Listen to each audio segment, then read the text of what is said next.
Salut Salut la la compagnie! compagnie, en direct de Paris. Et toi? Paris et moi, Arishon, en Israël. Superbe. Alors aujourd'hui, c'est une vidéo un petit peu particulière parce que je suis en déplacement, mais on ne lâche Rien. rien. On fait quand même la vidéo. On a essayé Aujourd'hui, hier soir. Parachat, Par à chaque fois. c'est moi qui te pose la question. Ah, tu crois que tu vas m'avoir? Alors moi, à Paris, c'est Parachat Béa Lotra. Mais toi, en Hmm, Israël, c'est Parachat Shlach. oui. C'est pas la même Mais chose. en fait, vous avez une parachat d'avant ou de plus? On a une paracha de retard. Donc, si vous voulez voir les Français qui regardaient la vidéo, vous voulez voir la paracha de la semaine dernière, enfin pour nous la semaine dernière en Israël, vous voulez voir Béalotra, il suffit d'aller sur la chaîne, de vous abonner et de chercher la Et de vidéo qui vous liker intéresse. un gros pouce bleu. Voilà, Exploser la barre de like. superbe. Allez, on est parti pour Schlar. Tu peux nous dire de quoi ça parle, mon fils? Hmm? Tu peux nous dire de quoi? Shlach. Ouais, Ça parle de quand les Bnei Israël devaient rentrer en Israël. ouais, Et Aaron, avant de rentrer, il a envoyé les 12 chercheurs. ouais. Les, Les les, espions. 12, ouais, les 12 Enfin, espions. les explorateurs plutôt. Les explorateurs. Ouais. Et quand ils sont arrivés, ils ont dit ouais, on peut pas, il y a des géants et tout, ça se Mhm. passe mal, on pourrait pas, c'est pas bien et tout. Et en fait, moi je dis dessus que je pense qu'en fait, peut-être qu'il dit n'importe quoi en fait.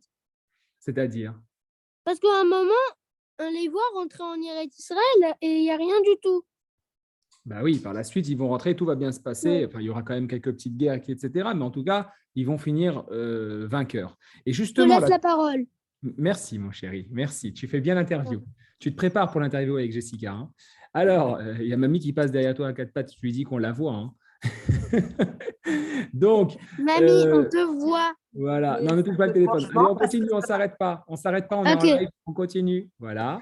C'est juste Donc, qu'on n'a pas de batterie. oh, bon, alors bouge pas le téléphone, On s'il met le te plaît. chargeur, on a mis le chargeur, voilà. OK, on continue. Donc, la question qu'on se pose, c'est la suivante. La question, c'est comment ça se fait qu'après tout ce que les Bnei Israël ils ont vécu, voilà qu'il y a deux questions dans une. Premièrement, finalement, ils sont en doute, encore une fois. Ils ont eu les Makot en Égypte, ils ont eu la mer qui s'est ouverte, ils ont eu la manne dans le désert, tous les vêtements qui s'abîment pas la peine d'aller aux toilettes. Enfin, ils ont Nissim Veniflot toute la journée, des miracles. Et, attends, je finis ma question, et ils vont s'interroger sur la destination où ils arrivent. La deuxième question qui est vraiment étonnante, c'est qu'Akadosh Baruch Hu, Moshe, il pose la question à Akadosh Baruch Hu, et Akadosh Baruch Hu lui répond, Shlach lecha anashim veyaturu et eretz Kenaan. Envoie tes hommes, et s'ils veulent, si c'est ton souhait, si c'est leur souhait, etc., si c'est ce que vous voulez, eh bien qu'ils aillent explorer le pays de Canaan.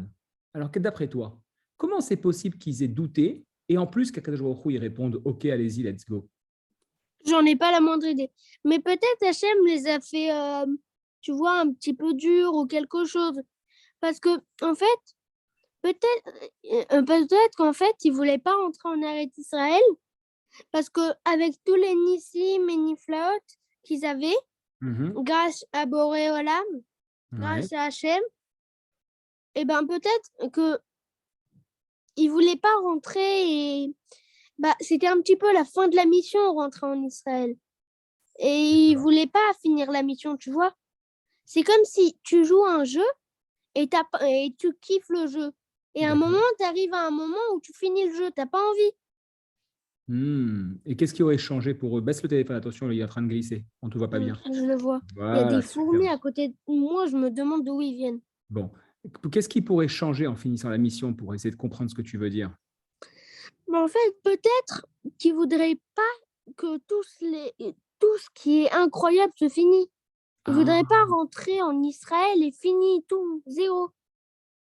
tu veux dire qu'en fait, ils étaient tellement habitués au Capiché. miracle. T'as capité? Ouais, j'ai capiché. Et c'est-à-dire qu'ils étaient tellement habitués au miracle que peut-être ils avaient peur que ça s'arrête et qu'ils soient obligés de travailler, peut-être obligés de se changer de vêtements, etc., etc. C'est ça? Oui, voilà. Alors, c'est super intéressant ce que tu me dis Peut-être là. qu'en fait, ils aimaient le travail dur qu'ils avaient.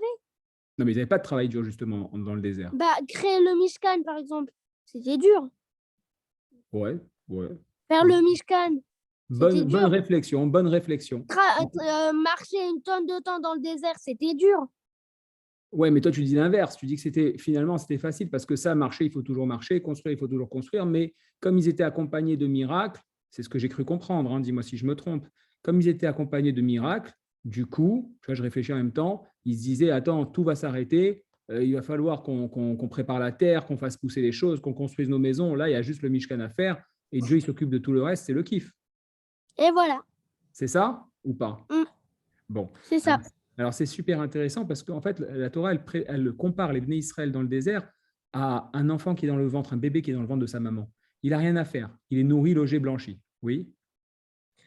Peut-être que, en fait, je sais pas vraiment, puisque peut-être que la Torah, elle dit que c'est comme un bébé dans le ventre d'une maman, plus que ils sont un petit peu les bébés de Hachem, les Mhm. bébés. Ouais, ouais, c'est ça, c'est exactement ça. Donc en fait, comme Ah, ils c'est n'avaient ça. rien à faire, le bébé, il n'a pas forcément envie de sortir du ventre. Et justement, il y a les contractions pour ça qui l'éjectent dehors. Parce Et qu'en c'est vrai, un peu je ce qui me se dis, un passe. bébé, il doit se mettre chill dans le ventre.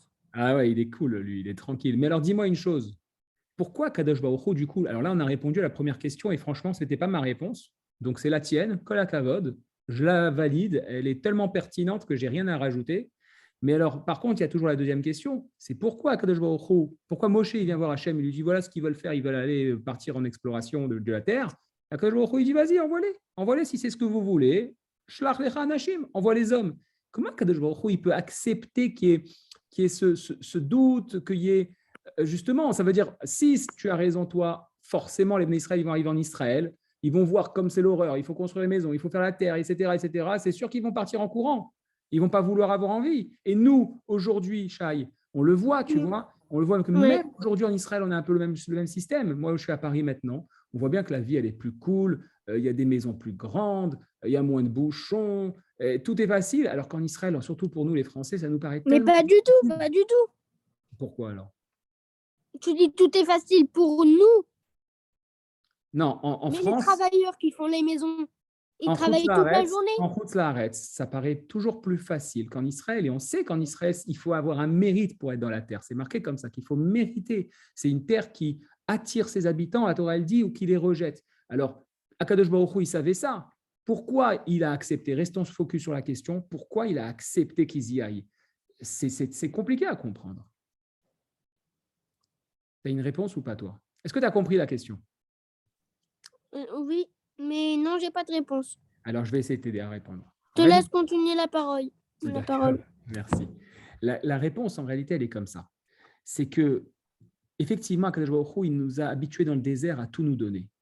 Mais ce qu'il veut, c'est que justement, quand c'est difficile, quand ça paraît difficile, il demande à ce qu'on l'appelle et qu'on fasse l'effort de le voir. C'est facile quand tout est OK, quand tout se passe bien, de dire ah, c'est cool, tout se passe bien. Par exemple, j'ai un business, j'ai une parnassa, j'ai rien à faire, je gagne une tonne d'argent, tout se passe bien. Et à chaque fois, je dis merci Hachem, merci Hachem, c'est cool, oh là là, waouh, j'ai gagné de l'or, waouh, j'ai gagné des diamants, etc. Tout va bien. Mais quand il y a une difficulté, quand la banque m'appelle, me dit vous avez une grosse facture Hachem, à tu payer, m'aides pas. voilà, qu'est-ce qu'on va tendance à avoir à dire? Ouais, ça va pas, il m'a abandonné, etc. Justement, qu'est-ce que veut Akadosh Baruch Hu? Il veut Hachem n'abandonne personne. Kavod.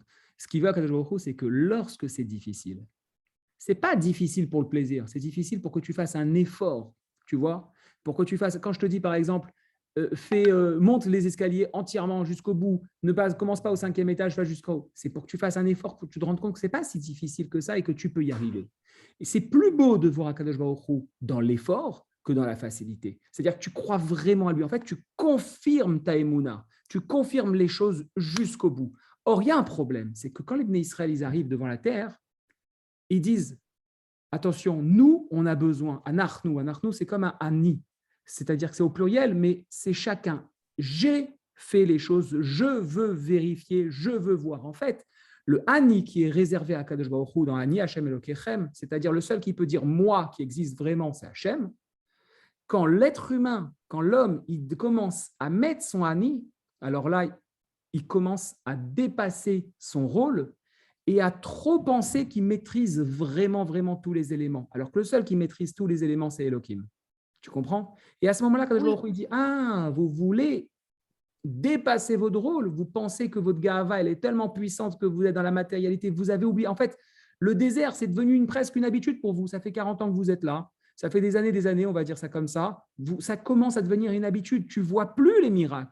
Et tu crois que ça y est, c'est toi qui maîtrises les miracles dans le désert. Alors tu veux prendre… Ah, pas, attention, la caméra s'est éteinte, chérie.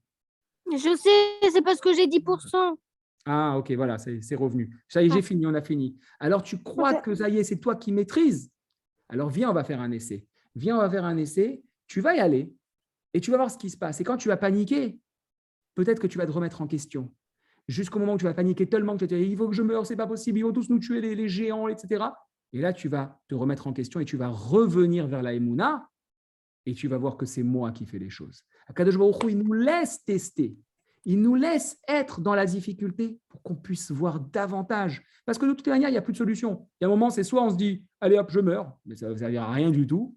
Ouais. Tellement c'est difficile, il ne me reste plus que mourir, n'importe quoi. Parce que peut-être, si tu meurs, de toute façon, Hachem va te remettre dans le corps d'une poule. C'est possible. Non, mais je veux dire par là, quand je dis tu meurs, ça veut dire c'est la solution trop facile. Quand la chose est tellement difficile, le système de l'être humain, c'est de se dépasser. Au bout d'un moment, on a de l'excitation qui vient et on trouve des solutions. Bon, je vois que tu galères vraiment au niveau batterie. On va finir là. Est-ce que tu as compris maintenant le message? Oui. Allez, je t'aime, chérie. Je te souhaite Lâchez un Shabbat gros Shalom. pouce bleu et abonnez-vous. Et on dit Shabbat Shalom à tout le monde. Shabbat Shalom. Shabbat Shalom, à la semaine prochaine.